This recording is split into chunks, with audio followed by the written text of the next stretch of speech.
और चीज सुनिए सर, क्योंकि ये कहा गया कि भाई इस पुस्तक को पढ़िए। मैंने बड़ी हिम्मत करके इस पुस्तक को पढ़ने की कोशिश की, क्योंकि मैं पहले पन्नों के बाद चल नहीं पाया, लेकिन फिर भी मैं इसके पेज नंबर 19 तक पहुंचा जी। पेज नंबर 19 पर क्या कुछ लिखा हुआ है ये जरा मैं पढ़ रहा हूं, इसको समझिए। उसके पेज नंबर 19 पर लिखा है कि विवरण श्री शिव महापुराण में शब्दाशब्द लिखा है। इसमें स्पष्ट है कि काल ब्रह्म ने जानबूझकर शास्त्र विरुद्ध साधना बताई है, क्योंकि ये नहीं जानता कि कोई शास्त्रों में वर्णित साधना करे, इसलिए अपने लिंग यानी कि गुप्तांग की पूजा करने को कह दिया गया। पहले तो तेजो में स्तंभ ब्रह्मा और विष्णु के बीच में खड़ा कर दिया गया, फिर शिव रूप में प्रकट होकर अपनी पत्नी दुर्गा को पार्वती रूप में प्रकट कर उस तेजोमय स्तंभ का जो हिस्सा था उसको गुप्त कर दिया और अपने गुप्तांग की पत्थर की मूर्ति प्रकट कर दी और उसको स्त्री के गुप्तांग के पत्थर में डाल दिया गया।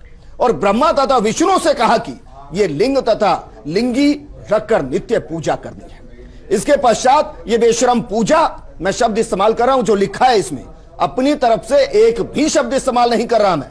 इसके पश्चात ये बेशरम पूजा सब हिंदुओं ने देखा देखी शुरू कर दी।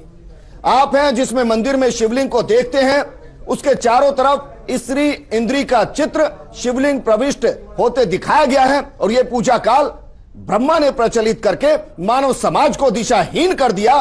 वेदों तथा गीता के विपरीत साधना की जा रही है, यह इसके अंदर लिखा हुआ है। बाल मुकुंदाचार्य जी, इस विवरण को पढ़कर कैसा लग रहा?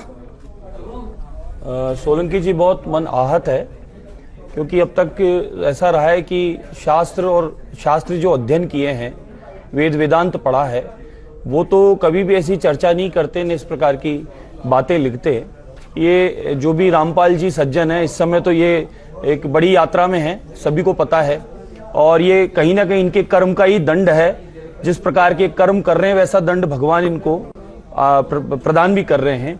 शिवलिंग की पूजा अर्चना साइंस भी है, विज्ञान भी है, और शिवलिंग का जैसा भी कौशलेंद्र जी ने कहा कि संस्कृत की भाषा में उसका भावार्थ समझाया, व्याकरण की माध्यम से भी समझाया, तो इनको तो समझाना भी मूर्ख कहते हैं कि ज्ञानी को भी बोलना बेकार है और अज्ञानी को बोलना भी बेकार है जी। तो इनको क्या बोले और क्या समझावें?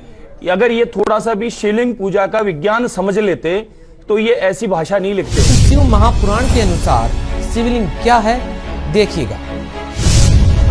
विद्वेश्वर संहिता भाग 1 अध्याय 6 श्लोक 27 से 30 तक। नंदिकेश्वर बोले, हे वत्स, सुनो मैं तुम्हारी प्रीति से कहता हूँ। पूर्व काल में जो पहला कल्प था, जो लोक में विख्यात है, उस समय महात्मा ब्रह्मा और विष्णु का परस्पर युद्ध हुआ था।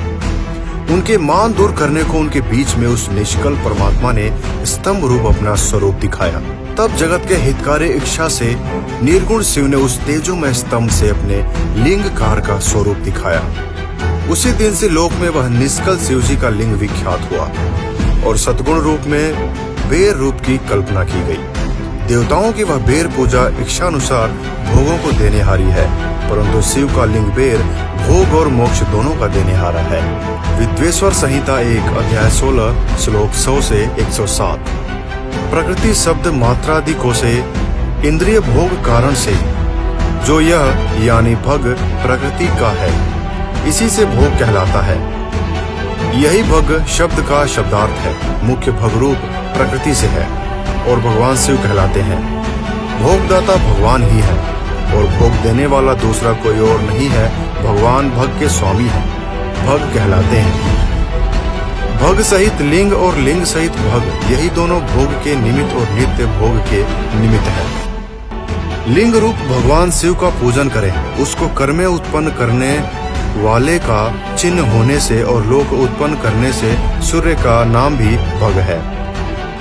लिंग रूप में जगत के उत्पन्न करने वाले शिव जी का भजन करें। लिंग अर्थ में जाने वाला चिन्ह लिंग कहलाता है और लिंग अर्थ में पुरुष शिव में जाने वाला है।